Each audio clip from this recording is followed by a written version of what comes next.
I have a dream that one day this nation will rise up and live out the true meaning of his creed. We hold these truths to be self-evident, that all men are created equal. I have a dream that my four little children will one day live in a nation where they will not be judged by the color of their skin, but by the content of their character.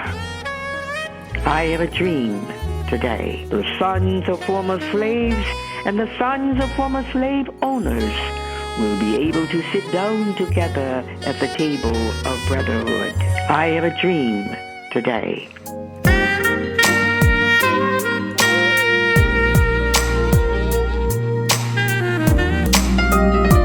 They tried to kill his dream for all, but it only grew like an echo down a long, dark, empty hall. Martin had so much in his life to give, but some did not accept him while he lived.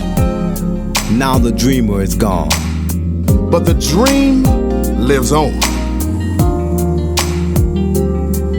As the years go by, others will tell the story of this great man who has gone on to glory. I only wish he had been better received and all had opened their hearts and truly believed. Now there were some who knew what the dreamer meant, for truly Martin was a man sent. As people stop and look at his picture today, they will see a preacher who lived and died just to show us the way.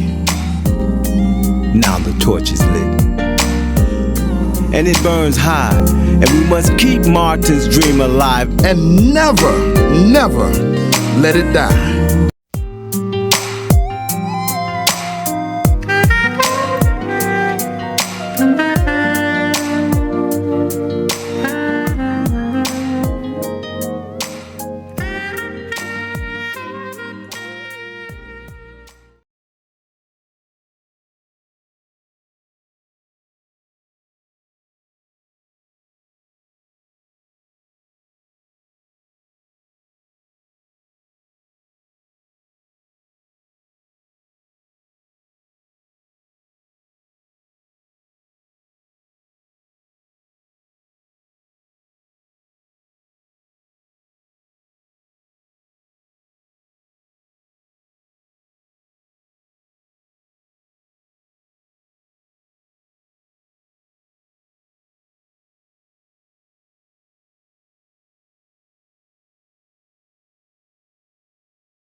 I have a dream that one day every valley shall be exalted.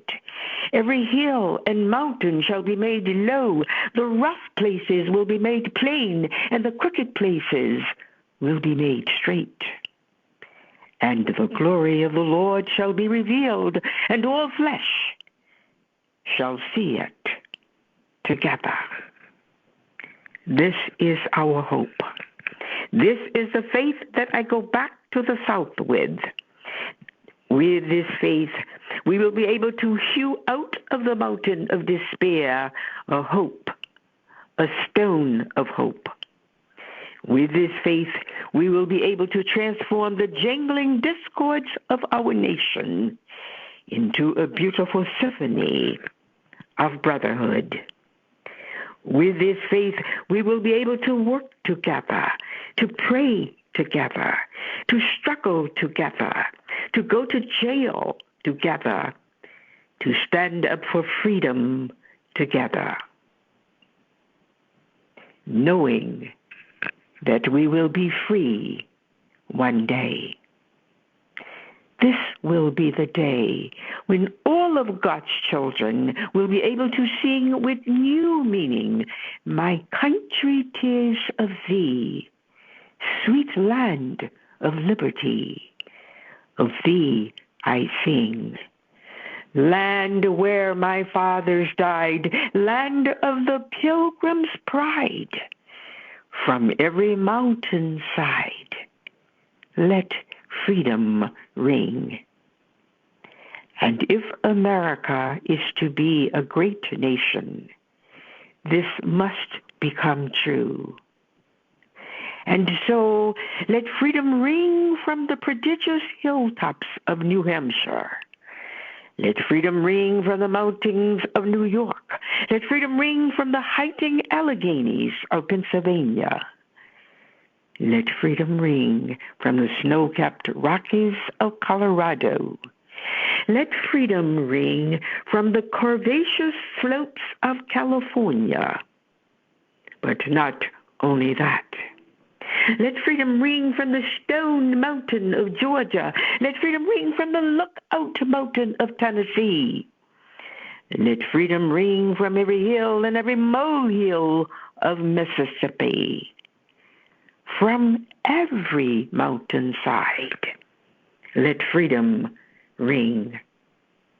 And when this happens, and when we allow freedom to ring, when we let it ring from every valley and every hamlet, from every state and every city, we will be able to speed up that day when all of God's children, black men and white men, Jews and Gentiles, Protestants and Catholics, will be able to join hands together in the words of the old Negro spiritual.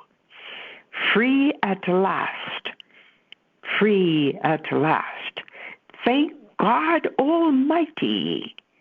We are free at last.